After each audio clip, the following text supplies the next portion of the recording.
सरकार और विभाग द्वारा लगातार अनदेखी के चलते अब हिमाचल प्रदेश प्राकृतिक संसाधन प्रबंधन समिति के कर्मचारियों ने गुरुवार को अनिश्चितकालीन हड़ताल का ऐलान कर दिया।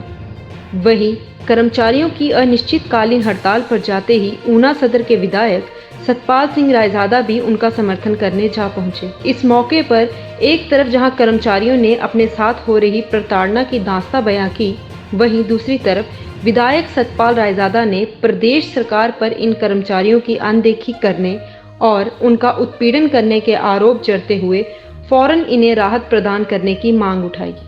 इस धरने पे बैठने का हमारा कारण है कि हम HPNRM सोसाइटी के अंतर्गत विभिन्न प्रोजेक्टों में पिछले 30 सालों से अपनी सेवाएं देते आ रहे हैं।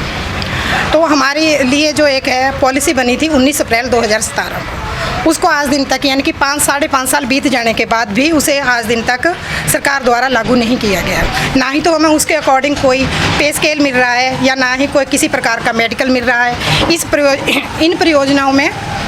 मतलब यानी कि जो 30 सालों से कर्मचारी जॉब कर रहे हैं, आप मान के चलो कि 8,000 से लेकर 15,000 तक, यानी कि मिनिमम जो है वो 8,000 रुपया और मैक्सिमम जो है वो 15,000 रुपया हम लोग कमा रहे हैं। तो 30 सालों में जिन लोगों की 30 साल सेवाएं हो गई हैं वो तो अब मान के चलो कि रिटायरमेंट एज पे बैठे हुए हैं, यानी कि 8,000 रुपये में सारी ज़िंदगी अपनी गुजार देना, यानी कि जो पॉलिसी 5 सालों से बनी है वो भी इम्प्लीमेंट नहीं हो रही है। तो हम इसके लिए सरकार से और अपनी सोसाइटी से मतलब हड़ताल पे उनके अंतर्गत बैठे हुए हैं कि हमारी जो ये मांगे हैं वो पूरी की जाए। ये कर्मचारी जो है कंडी प्रोजेक्ट के तहत इन्होंने अपना काम शुरू किया था। आज इनको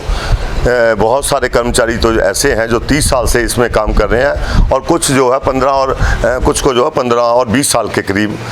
उनको टाइम हो गया है। और इनके लिए जो पॉलिसी है 2017 में जो है पॉलिसी बनी थी, लेकिन वो पॉलिसी भी बनने के बाद सरकार भी चेंज हुई, वो इम्प्लीमेंट भी नहीं हुई है। और इस दौरान कई लोग जो है वो काम भी छोड़ चुके हैं, क्योंकि इनको कंडी प्रोजेक्ट बंद होने के बाद अलग अलग प्रोजेक्टों में दूसरी डिस्ट्रिक्ट में जाके काम करना शुरू पड़ा, क्योंकि कुछ प्रोजेक्ट जो है वो सोलन में चले, कोई प्रोजेक्ट जो है डिस्ट्रिक्ट कांगड़ा में जाके चले। तो एक 8,000 लेने वाला व्यक्ति आप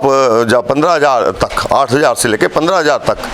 तनख्वाह जो है इन लोगों की है, और वो दूसरे डिस्ट्रिक्ट में जहाँ से जाकर काम करेंगे वहाँ से वापस आना, जब वहाँ रहना अगर लेके चलें तो वो उनका किराया भी पूरा नहीं होता है। तो कुछ लोग तो छोड़ गए, लेकिन कुछ लोगों ने फिर भी दम रखा और उन लोगों ने इसमें काम जारी रखा। लेकिन आज उनकी हालत ये हो गई है कि वो उनके जो पॉलिसी उनके लिए लागू हुई थी 2017 में, उसको भी इन्होंने अपने 4.5 साल की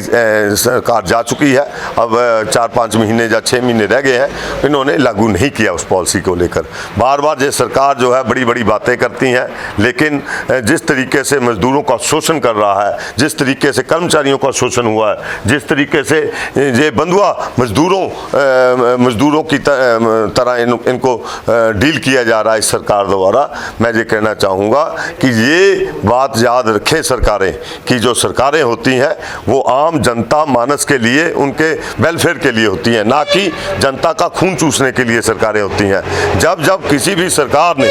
ऐसे मजदूरों के खिलाफ काम किया है, जब मजदूरों के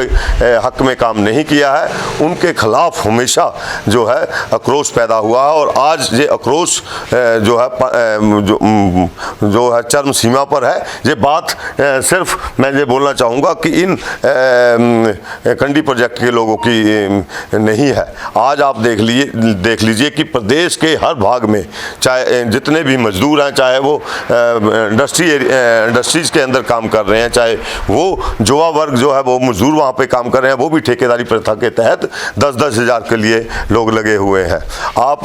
ये लेके चलिए कि आज महंगाई की दर जो है वो कहाँ पहुँच गई है। एक सिलेंडर जो है उसकी कीमत ही 1,000 से ऊपर हो गई है और उनके तनख्वाह कितनी है 10,000। तो उसके बाद आप लेके चलिए कि सामान खरीदना है, खाना बनाना है और चीज़ें कितनी है, कपड़ा पहनना, कहाँ से लोग पूरा करेंगे। ये सरकार जो है फेल हो चुकी है और आने वाले दिनों में इनके खिलाफ जो आक्रोश है वो वोट के रूप में दिखेगा।